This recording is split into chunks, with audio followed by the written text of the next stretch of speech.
және де сырт келбетін ұнатып, ішкі дүниесіне үңілмеуге болмас.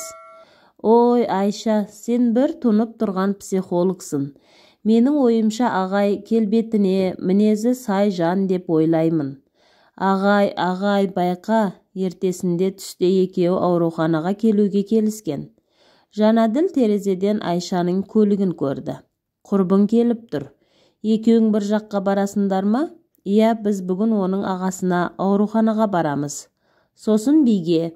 Жақсы, жолдарың болсын. Сенші, шығып Айшамен сөйлеспейсің бе? Жоқ, универде сөйлесіп алғанбыз. Қазір оған не айтамын? Түсінікті. Рая аулаға шығып, екеуі ауруханаға келді. Саяны таңертең шығарыпты. Ол Арманға кездеспестен шығып кеткен екен. Айша ағасына жеміс-жидек тамақтар әкелді. Рая да үйден дәмді сорпа дайындап ала келіпті. Үшеуі отырып әңгімелесіп ауруханада тамақ ішті. Осылай күндер өтіп жатты. Арманға Сая арасында келіп кетеді, бірақ тамақ ештеңе әкелмейді. Айша мен Рая болса күнделікті тамақ әкеліп, көңілін көтеріп кетеді. Университетте Жанаділ Айшаға үнемі көмектесіп жүрді. Айшаның оған деген көз қарасы тек қана достық. Қыздардың биге деген дайындықтары тамаша. Сәрсенбі күні концерт болады. Сол себепті дайындықтарын күшейткен. Бүгінгі дайындықта билеп жатып Рая аяғын ауыртып алды. Ай, аяғым, қайырып алған сияқтымын. Не болды деп жүгіріп келді Айша. Қане көрейін деп ағай аяғын орнына салды. Рая шыдамай жылап жіберді. Қозғалта аласың ба? Қозғалтып көр. Ағай қатты ауырсынып тұр, бірақ алғашқыдан басылғандай. Қазір мен сені ауруханаға апарайын. Қыздар, бүгінге дайындық бітті. Үйлеріңе қайта беріңдер. Ағай, құрбымды мен апарайын ауруханаға, деді Айша. Жоқ, өзім апарамын. Сен де үйіңе қайта бер. Иә, Айша, сен ағаңды шығарып алуға барасың ғой, маған алаңдама. Ағайға ұнау үшін әдейі аяғыңды ауырттың ба, деді Ақсәуле. Осындай жағдайда қалай ғана жаман ойлай аласың? Жарайды, тез жазылып кет, деді Айша. Кенжебек Раяны өз көлігіне дейін көтеріп апарып отырғызды. Ақсәуле болса ашудан жарылардай болып тұр. Ақсәуле Кенжебекті ұнатып қалғанын оңашада оған айтқан болатын. Кенжебек болса оған Рая ұнайтынын айтқан. Содан да болар ол өте ашулы. Ауруханаға барар жолда Кенжебек өзінің Раяға деген сезімін білдірді. Рая, мен сені жақсы көремін. Сен маған бір көргеннен ұнап қалдың. Менің қызым боласың ба? Ағай, аяқ асты мұныңыз мен күтпедім. Деп Рая таңданысын жасыра алмады. Білемін, сен де мені ұнатасың. Бізге не кедергі? Бір-бірімізді ұнатамыз, уақытты жоғалтпай жақынырақ танысайық. Менің қызым болшы. Енді ағай, мен, деп Рая ойланып қалды. Иә, боламын. Қатты қуаныштымын, Рая. Алдағы уақытта бақытты боламыз. Иә, ағай. Мұның қалай? Саған сезімімді айттым. Ағай, осыдан былай Кенже деп айтарсың. Жақсы, ағай. Жоқ, Кенже. Осылай айтып үйреніп қалғаннан кейін ыңғайсыз екен. Бірақ мен тырысатын боламын. Жарайсың, Рая. Екеуі ауруханаға келді. Дәрігер қарады. Ауырсыну болатынын, бір-екі күнде жазылатынын айтты. Кешкісін Рая болған жағдайға сене алар емес. Армандаған ағайы ұсыныс айтқанына қуанғаннан өзін қоярға жер таппады. Айша мен анасы ағасын ауруханадан шығарып үйге келді. Сая шығуына келмеді. Ағасына дәрілерін беріп жатқан болатын. Телефон шырылдады. Қуанышты жаңалықты бөлісуге Рая құрбысына хабарласқан еді. Алло, Айша, сенесің бе? Бүгін не болғанын? Не болды, қыз? Сен білсең ғой, ағай маған қызы болуға ұсыныс айтты. Қалай, рас па? Ойнап тұрған жоқсың ба? Қалжыңың ба? Жоқ, рас айтамын. Көлікте болған барлық жайды Айшаға айтып берді. Құттықтаймын, сонда да абайлашы. Мен ағайға сене алмаймын. Өзі бір қыз құмар сияқты. Қалайша тез? Ой, сен де бір жақсы сөз айтуға болмайды, деп Рая күліп жіберді. Жарайды, ренжіме. Ертең кездесеміз. Ағама дәрі беріп жатқанмын. Жақсы онда, көріскенше. Не болды Айша, не қылған жігіт? Аға, біздің би мұғаліміміз Жәмила Жандосовна іс-сапармен басқа қалаға кеткен. Орнына Кенжебек ағай келген болатын. Ол маған ұнамайды. Бірақ бүгін Раяға өзін ұнататынын айтыпты. Қатты сеніңкіремей тұрмын. Рая қалжыңдап, оны ұнатып жүргенін айтқан. Оған сене алмай тұрмын. Құрбыңды байқап жүр. Жақсылап танып білмесе қиын болады. Рая жақсы қыз ғой. Аға, саған Рая ұнап қалды ма? Ой, сен де қайдағыны айтып, жақында ғана болашақ жеңгеңмен таныстың емес пе? Аға, расымен Саяға үйленесің бе? Иә, бұйыртса, ағаңды қызғанып тұрсың ба? Деп қалжыңдады Арман. Аға, Сая маған бір көргеннен ұнамады. Өзін жоғары санайтын сияқты. Жоқ, мүлдем олай емес. Кеше ғана таныстың, сол себепті жақын араласа келе түсінесің. Ол жақсы жан. Жақсы аға, уақыт көрсетер. Сенің таңдауың не болса да, біз саған қарсы келмейміз. Ертесіне Айшаның үйіне Рая келді. Сәлеметсіздер ме? Рая қызым, қалың қалай? Жақсы, Жазира апай. Арман ағай қалай? Жақсы, жазылып келеді. Өз бөлмесінде кел тамақтанып ал, Айша дүкенге кеткен. Қазір келеді. Жақсы деп Рая үстелге отырды. Жазираға жұмыстан қоңырау шалды. Бір құжаттарды тезірек реттеп тапсыруы қажет екен. Рая қызым, Айша мен Алтайыр келгенше Арманға қарай тұршы. Сосын дәрілерін бере салшы. Жақсы, алаңдамаңыз. Көп рахмет. Жазира кетіп қалды. Рая Арманның бөлмесіне барды. Бөлме сыртында Арманның Саямен ренжісіп жатқанын естіді. Арман ашу үстінде стол үстіндегі суреттерді байқаусызда құлатып жіберді. Рая бөлменің есігін қақты. Сәлеметсіз бе, Арман? Кіруге бола ма? Иә, сәлем, кіре бер. Раушан апай сізге дәрі бер деп еді. Жағдайыңыз қалай? Рая Арманның дәрісін берді. Көп рахмет, үйге келгелі жақсы болып қалдым. Байқаусызда суреттерді құлатып алдым. Ештеңе етпейді, қазір жинастырып аламын. Раяның қолына әйнектің сынығы кіріп кетті.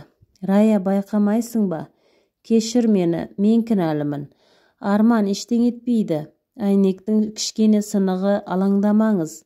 Өзімнен болды, абайлап жинастыруым керек еді. Қалайша алаңдамаймын. Арман Раяның қолын таңып берді. Осы сәтте Арманның бойын ерекше сезім биледі. Бірақ ештеңе білдіртпеуге тырысты. Біраз уақыттан кейін Айша мен Алтайыр келді. Арада біраз уақыт өтті. Университетке Айшамен кездесуге үнемі Ержан келіп жүрді. Ержан Айшаны ұнатады. Сол себепті оның өтінішін жерге тастаған емес. Екеуі бірге киноға барады. Демалыс күндерін жиі бірге өткізеді. Екеуінің жақын екенін Жанаділ білсе де, Айшаны өзіне қарататынына сенімді. Университетте Айшаға таппай жүрген кітаптарын тауып, қиын тапсырмаларды орындауына көмектесіп жүрді. Жанаділ осылай Айшамен достасып алды. Айша, кешке үйге кел, бүгін тапсырманы бітірейік деді. Иә, жақсы Жанаділ, айтпақшы. Кешкісін Ержанмен барамын, сен қарсы болмасаң. Иә, қарсылығым жоқ, келе беріңдер. Кешкісін Айша Ержанмен бірге Раяның үйіне келді. Ғали апай дәмді етіп кешкі тамақты дайындап қойыпты. Төртеу бірге тамақтанып алды. Бірақ Ержан Жанаділдің Айшаға қараған көз қарасына қарап, қызғанса да ештеңе болмағандай кейіпте отырды. Айша мен Жанаділ тапсырмаларын аяқтады. Ержан Айшаны үйіне жеткізіп салды.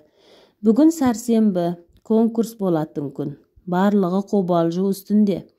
Айшаны қолдауға ата-анасы, інісі Алтайыр, ағасы Арман мен Сая, Ержан келген болатын. Ержанды Айшаның отбасында барлығы сыйлайды. Анасы мен әкесі оны өз ұлдарындай көреді. Алтайыр мен де жақын дос, оны өз ағасындай, досындай жақсы көреді. Сырларымен де бөліседі. Раяны қолдауға Жанаділ де келген болатын. Айша, Рая, алға, сендер жеңесіңдер, мен сендерге сенемін, деді Жанаділ. Рахмет, деді қыздар. Қыздар, қорықпаңдар, бәрі жақсы болады. Біз жеңіске жетеміз, тек қана өзімізге сенейік. Иә, ағай. Айша, қорықпа, мен сенімен біргемін, деп Ержан оны құшақтап алды. Барлығы таңғалып тұрып қалды. Айша болса өзіне деген сенімділігі артып, қорқынышын басты. Қыздар сахнаға өнерлерін көрсетуге шықты. Керемет биледі. 30 шақты топтың арасынан бас жүлдені жеңіп алды. Қыздарды жеңіспен барлығы құттықтап жатты. Жарайсыңдар, деп Ержан мен Арман екеуі құттықтап, гүл шоқтарын ұсынды. Сая алыстан құттықтағандай сыңай танытты. Жанаділ де гүл шоқтарын берді. Кенжебек те құттықтап жатты. Сіз Раяның ұстасы Кенжебексіз бе, деді Жанаділ. Иә, мен танысқаныма қуаныштымын. Мен Раяның ағасы Жанаділ боламын. Осылай тұрғанда бұларға Арман мен Сая келді. Олар да өздерін таныстырды. Айшаның ағасы Арман, болашақ жеңгесі Сая, Кенжебек. Саяны көргенде өзіне сене алмады. Сая оның негізі қызы болатын. Екеуі бірге жүргенде ақшадан қысылып, Сая ақша үшін басқа жігіттермен жүрді. Ал Кенжебек қыздарды қолғап сияқты ауыстырып, ақшаларын пайдаланып жүрген болатын. Сол себепті екеуі бір-бірін көріп таңғалып қалды. Келесі құрбандары Рая мен Арман екен. Екеуі сыр білдірместен бір-бірімен таныс емес кейіпте болды. Олар өздері пайдаланып жүрген жандар таныс екеніне таң қалды. Концерттен кейін Кенжебек Раяны тамақтануға шақырды. Тамақтанып болғаннан кейін, ой, асығып жүріп, ақшамды қалдырып кетіппін. Ыңғайсыз болды ау. Кенже, іштең етпейді, өзім төлеймін. Менің ақшам сенікі, сенікі менікі, ешқандай артық әңгіме болмасын. Осылай әр түрлі сылтаумен Кенжебек Раяның ақшасын пайдаланып жүрді. Сая болса Арманға қымбат заттар алғызып жүрген екен. Ержан мен Айша өздері бөлек жеңістерін атап өтуге кеткелі жатқан. Жанаділ қастарына келіп, мен де сендермен барамын, деді. Жақсы, бізбен жүр, деді Айша. Ержан өз қарсылығын білдіре алмады. Үшеуі бірге ресторанға келді. Тамақтанып отырған кезде олардың столына музыканттар келіп, скрипкада ойнап кетті. Жанаділ мен Айша еш нәрсе түсіне алмады. Айша, сен маған бала күнімнен бері ұнайсың. Осыған дейін сенің досың болып келдім. Бүгін саған өз ішкі сезімімді айтқым келеді. Мен сені жақсы көремін. Мен үшін ең керемет жансың. Менің қызым боласың ба? Қолында бірдей алқа. Мұның не сенің, деп Жанаділ атып тұрды. Айша, мен де сені жақсы көремін. Мен де саған дәл қазір сыйлар ештеңе жоқ. Бір білерім, сені қатты жақсы көремін. Айша, сен маған бір көргеннен ұнадың. Менің қызым болшы. Мұнаны тыңдама, деді Жанаділ. Айша ойланып тұрып, Жанаділ, көңіліңе рахмет. Мен Ержанды жақсы көрем. Сен де маған бұрыннан ұнайсың, деді. Жанаділ, саған айтарым, бізге бақыт тіле, жолымызда тұрма. Сен де өз бақытыңды табасын. Ержан қуанғаннан алқаны Айшаның мойнына тақты.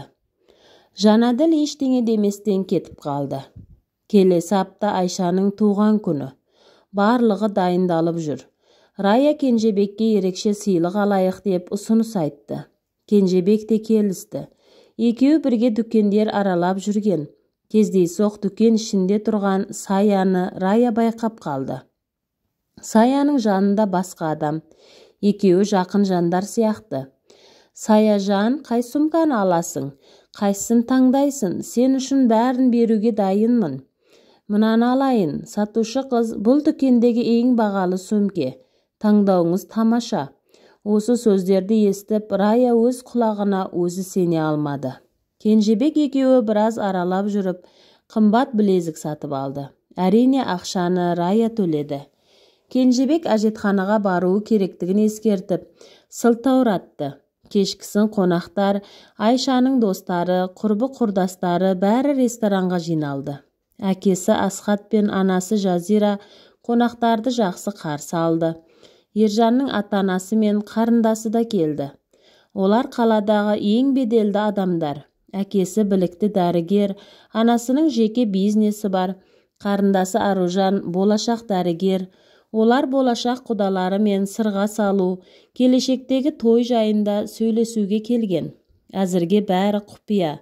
Ержан ештеңе айтпауларын өтінген. Олардың да Айшаға көз қарастары жақсы. Өз қыздарындай көреді. Жастар ортаға шығып биледі. Баяу ырғақты ән ойналды. Ортада Айша мен Ержан екеуі ерекше тебіреністе биледі. Арман мен Сая, Кенжебек пен Рая, Асхат пен Жазира, Ануар мен Гүлнұр, тағы басқалар биледі. Жанаділ жалғыз тұрған Дананы көріп биге шақырды. Сәлеметсіз бе? Сізбен билеуге бола ма? Иә, екеуі бірге билеп жүріп бір-бірімен жақынырақ танысты. Барлығы Айшаны құттықтап, сыйлықтарын табыстап жатты. Ержанға сөз кезегі берілді. Кенет залдың жарығы сөніп, бар жарық Айша мен Ержан екеуіне түсті. Туған күніңмен жаным. Айша, сен менің ең алғашқы махаббатымсың. Саған деген сезімім шексіз. Сені қатты жақсы көремін. Сен де қыз, мен үшін әлемде жалғыз. Сені бақытты етемін. Маған тұрмысқа шығасың ба деп Ержан әдемі гүл шоқтары мен сақинаны ұсынды.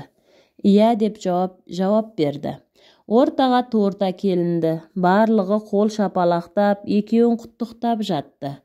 Жанаділ де құттықтады. Сендерді құттықтаймын. Бақытты болыңдар.